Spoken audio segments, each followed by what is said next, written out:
Bonjour à tous, on se retrouve aujourd'hui pour une actualité sur l'intelligence artificielle. Mais avant toute chose, abonnez-vous, aidez-moi à faire progresser la chaîne.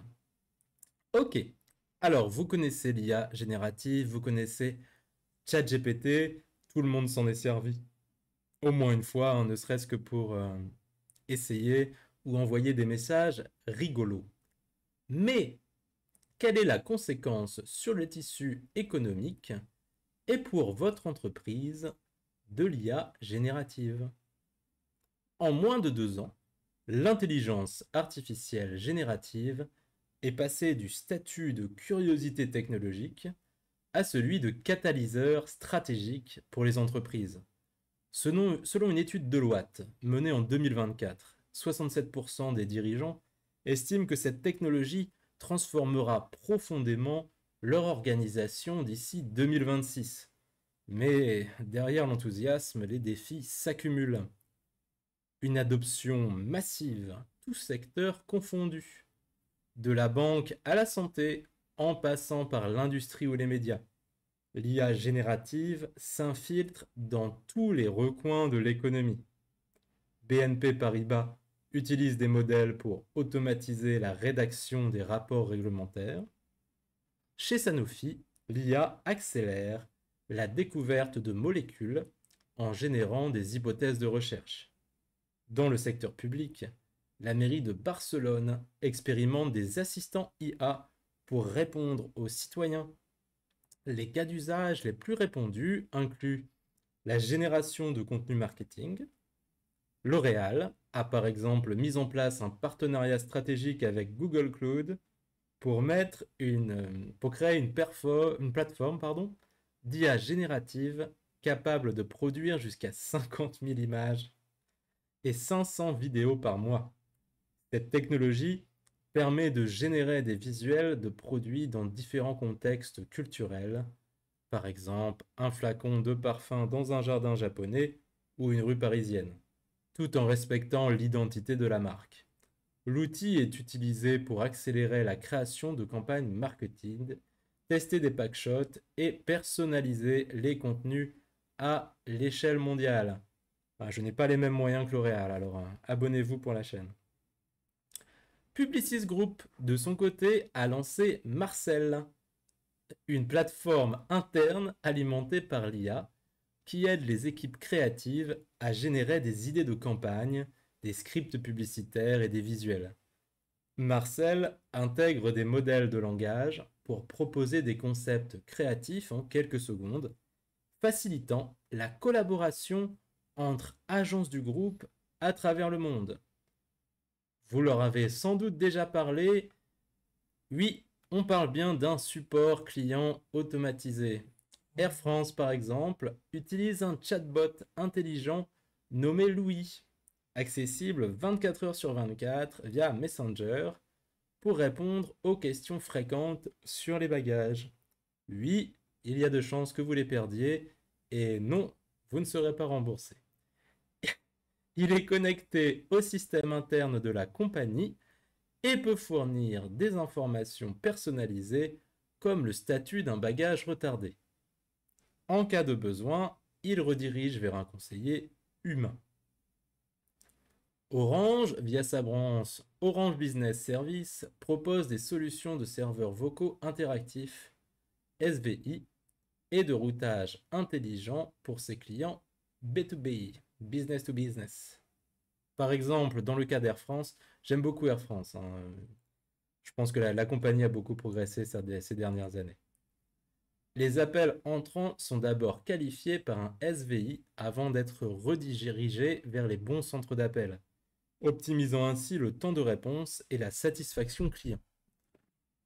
La synthèse de documents juridiques dans les cabinets d'avocats comme Allen & Overy, on utilise l'outil Harvey AI basé sur ChatGPT-4 pour analyser et résumer des contrats complexes, générer des clauses types et assister dans la rédaction d'actes. Cela permet de gagner un temps considérable sur des tâches répétitives. En France, des legal tech comme Doctrine, Prédictive ou Jarvis Legal propose des solutions d'IA générative capables de résumer automatiquement des décisions de justice ou des contrats, traduire des documents juridiques multilingues, générer des modèles de contrats personnalisés, identifier des risques juridiques ou faire des traductions multilingues instantanées sur certains sites comme Booking.com qui utilisent la plateforme allemande, il me semble que c'est allemand, DeepL. Tout cela offre des gains mesurables, mais qui ne sont pas toujours durables. Les premiers retours sont prometteurs, certes, réduction du temps de traitement de 40% sur certaines tâches, amélioration de la satisfaction client et surtout une baisse des coûts opérationnels. Pourtant, selon PwC, seuls 12% des entreprises ont réussi à industrialiser ces usages à grande échelle. La majorité reste bloquée au stade du prototype ou du test pilote. Des risques multiples qui sont souvent sous-estimés. L'IA générative n'est pas sans zone d'ombre. Parmi les principaux risques identifiés, on a ce qu'on appelle les hallucinations. Des réponses fausses, mais formulées avec assurance. N'oubliez pas, ce n'est pas parce qu'une IA vous donne une information qu'elle est toujours vraie. Toujours, l'IA a parfois, assez souvent même, tort. Double-checker.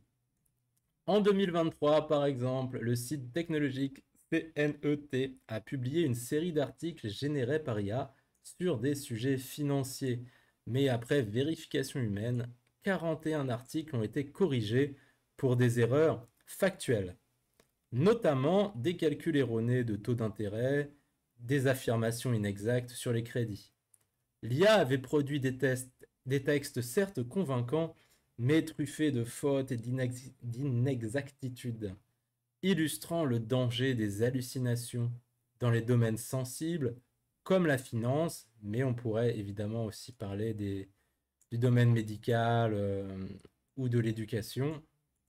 Pour prêcher pour ma chapelle, je sais qu'on intègre beaucoup l'IA dans les produits éducatifs maintenant, et je préfère vous le dire tout de suite, ça ne marche pas. Fuite de données, exposition involontaire d'informations, plus ou moins involontaires, d'informations confidentielles. L'exemple de Samsung et ChatGPT. En mars 2023, des ingénieurs de Samsung ont utilisé ChatGPT pour corriger du code source et générer des présentations internes. Sans le savoir, ils ont transmis des données sensibles, dont des codes propriétaires et des comptes rendus de réunions à l'outil d'IA. Faites très attention sur les informations que vous rentrez en parlant à l'IA. Ce n'est pas perdu pour tout le monde, ce n'est pas privé. Ces informations ont potentiellement été intégrées dans les données d'apprentissage du modèle. Et c'est terrible. Samsung a depuis limité l'usage de ChatGPT et envisage de développer sa propre IA interne. Des biais algorithmiques et une reproduction des stéréotypes sociaux. Exemple Bloomberg et les images de profession. Une enquête menée par Bloomberg en 2023 a révélé que les IA génératives d'images, comme Stable Diffusion ou Midjourney, associent systématiquement certaines professions à des stéréotypes de genre ou d'origine ethnique. Par exemple, les requêtes CIO ou avocat généraient majoritairement des hommes blancs, tandis que infirmières ou femmes de ménage produisaient des femmes racisées. Ces biais reflètent les déséquilibres présents dans les données d'entraînement. N'oubliez jamais que le résultat que vous donne l'IA dépend de sa base de données. Donc, ça peut être, c'est tout sauf neutre. Il y a bien entendu des problèmes de propriété intellectuelle sur les contenus générés à partir d'œuvres protégées. Le New York Times qui a fait un procès contre OpenAI et Microsoft. En décembre 2023, le New York Times a intenté un procès contre OpenAI et Microsoft, accusant leur IA d'avoir été entraînée sur des articles protégés et tout cela sans autorisation bien sûr. Le journal a démontré que ChatGPT pouvait reproduire des passages entiers de ses articles, c'est toujours vrai d'ailleurs, menaçant ainsi son modèle économique et ses droits d'auteur. Ce litige emblématique illustre les tensions croissantes entre innovation technologique et protection des contenus. Une gouvernance encore balbutiante. Enfin, selon KPMG, la majorité des entreprises n'ont pas encore mis en place de politique claire sur l'usage de l'IA générative.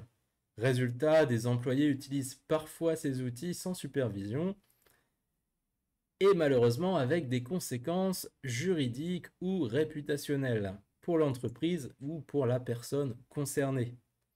Certaines organisations prennent les devants. AXA, la célèbre marque d'assurance, a instauré une charte d'usage de l'IA, incluant des audits réguliers. EDF forme ses collaborateurs à l'art du prompt et à la vérification des résultats. LVMH, quant à lui, a créé un comité éthique dédié à l'IA dans son entreprise. Va-t-on aller vers une IA responsable et sectorisée? Je ne sais pas. L'avenir de l'IA générative passera par une personnalisation sectorielle. Il est possible dans le futur que chaque grande entreprise ait son propre modèle d'IA, ou alors, ou alors pour les plus petites entreprises, au moins par secteur. Dans la santé par exemple, des modèles spécialisés sont entraînés sur des corpus médicaux validés. Dans la finance, des garde-fous réglementaires sont intégrés dès la conception. Et dans l'éducation, des outils comme Camingo de Khan Academy encadrent l'usage pédagogique de l'IA. Donc restez prudent, j'insiste, c'est un outil formidable. Je m'en sers pour mettre en forme les articles quand je fais des collectes de données pour ces actualités, mais toujours avec une vérification et sans leur faire confiance plus que ça. En conclusion, l'IA générative n'est plus une option. Elle redéfinit les métiers, les processus et les rapports au savoir. Mais pour en tirer pleinement parti, les entreprises devront conjuguer innovation, vigilance et responsabilité. Car si l'IA peut tout générer, elle ne peut pas encore remplacer le discernement humain. C'est tout pour aujourd'hui. À la prochaine fois pour une prochaine actualité en français facile. Abonnez-vous.